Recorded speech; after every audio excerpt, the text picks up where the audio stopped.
All exams review super top person मूल अधिकार भाग 1 भारत का संविधान super golden collection all exams review, जिसमें विगत प्रतियोगी परीक्षा में पूछे गए महत्वपूर्ण प्रश्नों का संकलन किया गया है। सुपर गोल्डन कलेक्शन संघ लोक सेवा आयोग, राज्य लोक सेवा आयोग, राजस्थान लोक सेवा आयोग, मध्य प्रदेश, छत्तीसगढ़, दिल्ली पुलिस कर्मचारी चयन बोर्ड इत्यादि हेतु परीक्षा हेतु अत्यंत उपयोगी।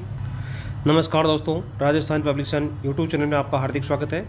आज हमारा टॉपिक है मूल अधिकार, जिसमें सुपर टॉप पर्सन भाग 1 का हम अध्ययन करेंगे। उपाधियों का अंत किस मौलिक अधिकार का हिस्सा है? समता का अधिकार, स्वतंत्रता का अधिकार, शोषण के विरुद्ध अधिकार, सांस्कृतिक और शैक्षिक अधिकार। समता का अधिकार। समता के अधिकार का वर्णन अनुच्छेद 14 से 18 में है, जिसमें अनुच्छेद 18 में उपाधियों का अंत का उल्लेख किया गया है। स्वतंत्रता का अधिकार का उल्लेख अनुच्छेद 19 से 22 में है। शोषण के विरुद्ध अधिकार का उल्लेख अनुच्छेद 23 से 24 में है। सांस्कृतिक और शैक्षिक अधिकार का उल्लेख अनुच्छेद 29 से 30 में किया गया है। लाभ का पद शब्दावली का उल्लेख भारत के संविधान मौलिक अधिकार से संबंधित निम्नलिखित में से किस अनुच्छेद में किया गया है? अनुच्छेद 15, अनुच्छेद 16, अनुच्छेद 17, अनुच्छेद 18। अनुच्छेद 18। अनुच्छेद 15 में जाति, लिंग, धर्म, जन्म स्थान के आधार पर कोई भेदभाव नहीं किया जाएगा। अनुच्छेद 16 में लोक नियोजन के बारे में वर्णन किया गया है। अनुच्छेद 17 में अस्पृश्यता छुआछूत का अंत किया गया है, जबकि अनुच्छेद 18 में उपाधियां या डिग्रियों का अंत का उल्लेख किया गया है। मौलिक अधिकारों का अध्याय भारतीय संविधान के मूल प्रारूप का अंग है। द्वितीय संशोधन द्वारा जोड़ा गया, चतुर्थ संशोधन द्वारा जोड़ा गया, 44वें संविधान संशोधन द्वारा जोड़ा गया। मौलिक अधिकार जो है भारतीय संविधान के मूल प्रारूप का अंग है। प्रारंभ में कितने मौलिक अधिकार दिए गए? 6, 7, 4, 5, 7, जबकि वर्तमान में 6 मौलिक अधिकार है। वर्तमान में भारतीय नागरिकों को कितने मौलिक अधिकार प्राप्त है? 6, 7, 8, 9। वर्तमान में भारतीय नागरिकों को 6 मौलिक अधिकार है, जबकि मूल संविधान में 7 मौलिक अधिकार थे। भारतीय संविधान में 44वें संशोधन के पश्चात मूल अधिकारों की संख्या है 6, 7, 8, 5, 6। 44वें संशोधन द्वारा संपत्ति के अधिकार को कानूनी अधिकार बना दिया गया है। इसके बाद मूल अधिकारों की संख्या पहले 7 थी, वर्तमान में मूल अधिकारों की संख्या 6 है। भारतीय संविधान के किस भाग में मौलिक अधिकार उल्लिखित है? भाग 3, 4, 3 के 4 के। भाग 3। जबकि भाग 4 में नीति निर्देशक तत्व है, जबकि भाग 4 में मूल कर्तव्यों का उल्लेख किया गया है। भारतीय संविधान में कितने अनुच्छेद मौलिक अधिकारों से संबंधित है? बहुत अच्छा प्रश्न है। 20, 15, 23, 25, 23। देखो, संविधान में अनुच्छेद है 12 से 35 में अनुच्छेदों का वर्णन किया गया है। इनकी कुल संख्या होती है 24, लेकिन 31वां अनुच्छेद संपत्ति के अधिकार को हटा दिया गया है। इस प्रकार से जो मौलिक अधिकार कुल उनकी संख्या है 23। भारतीय नागरिकों के मौलिक अधिकारों का वर्णन है अनुच्छेद 12 से 14, 12 से 35, 15 से 39, 16 से 39, 12 से 35। मौलिक अधिकार क्या है? वादयोग्य, लचीले, कठोर, अवादयोग्य। मौलिक अधिकार वादयोग्य है। मौलिक अधिकारों की सुरक्षा के लिए आप सुप्रीम कोर्ट में, हाई कोर्ट में जा सकते हैं, उसके लिए याचिका लगा सकते हैं। इस प्रकार से जो मौलिक अधिकार है वो वाद योग्य है।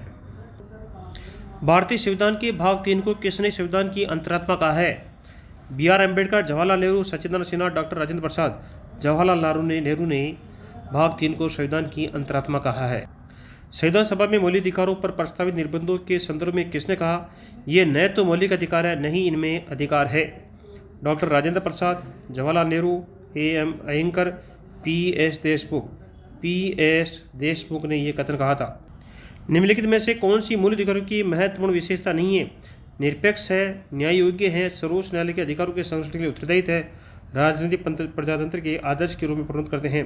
तो इनकी विशेषता नहीं है, वो है निरपेक्ष है, जबकि ये क्या है? सापेक्ष है। भारतीय संविधान द्वारा मौलिक अधिकार दिए गए हैं समस्त देशवासियों को, भारत के वरिष्ठ नागरिकों को, राज्य सरकार को, केंद्रीय सरकार को, समस्त देशवासियों को, जिसमें भारतीय भी है को भी दे रखा कुछ अधिकार, और कुछ अधिकार विदेशी नागरिकों को भी दे रखा है, इसलिए इसमें समस्त देशवासी है। न्यायालय में निम्न में से कौन सा एक बाध्यकारी है? प्रस्तावना, मौलिक अधिकार, मौलिक कर्तव्य, नीति निर्देशक तत्व। मौलिक अधिकार जो है बाध्यकारी है। इसके लिए हम सुप्रीम कोर्ट में, हाई कोर्ट में याचिका लगा सकते हैं। भारतीय संविधान द्वारा प्रदत्त मौलिक अधिकारों को निलंबित किया जा सकता है केवल राष्ट्रीय आपात की घोषणा पर, संसद द्वारा पारित अधिनियम द्वारा, संविधान में संशोधन द्वारा, सर्वोच्च न्यायालय के न्यायिक विनिश्चय द्वारा। बहुत अच्छा प्रश्न है। राष्ट्रीय आपातकाल की घोषणा के द्वारा ही मौलिक अधिकारों को निलंबित किया जा सकता है। आपातकाल के दौरान मूल अधिकारों के परिवर्तन को कौन निलंबित कर सकता है? आपातकाल में मौलिक अधिकारों को कौन निलंबित कर सकता है? संसद, राष्ट्रपति, उच्चतम न्यायालय, लोकसभा, राष्ट्रपति। आपात में काल के समय भारत का राष्ट्रपति मौलिक अधिकारों को निलंबित कर सकता है। सैनिक बलों के संदर्भ में मौलिक अधिकारों को कौन प्रभावित कर सकता है? बहुत अच्छा प्रश्न है। राष्ट्रपति, रक्षा मंत्री, संसद, सर्वोच्च न्यायालय। संसद, अगर चेंज करना है तो संसद कर सकती है। भारतीय संविधान में किस प्रकार के मौलिक अधिकारों पर अधिक बल दिया गया है? सामाजिक, आर्थिक, राजनीतिक, सामाजिक, राजनीतिक तथा आर्थिक, सामाजिक तथा नैतिक। तो मौलिक अधिकारों में सबसे ज़्यादा बल दिया है वो है राजनीतिक तथा सामाजिक। भारतीय संविधान की किस अनुच्छेद में लोक नियोजन के अवसर की समता का अधिकार है? अनुच्छेद 14, अनुच्छेद 15, अनुच्छेद 16, अनुच्छेद 17।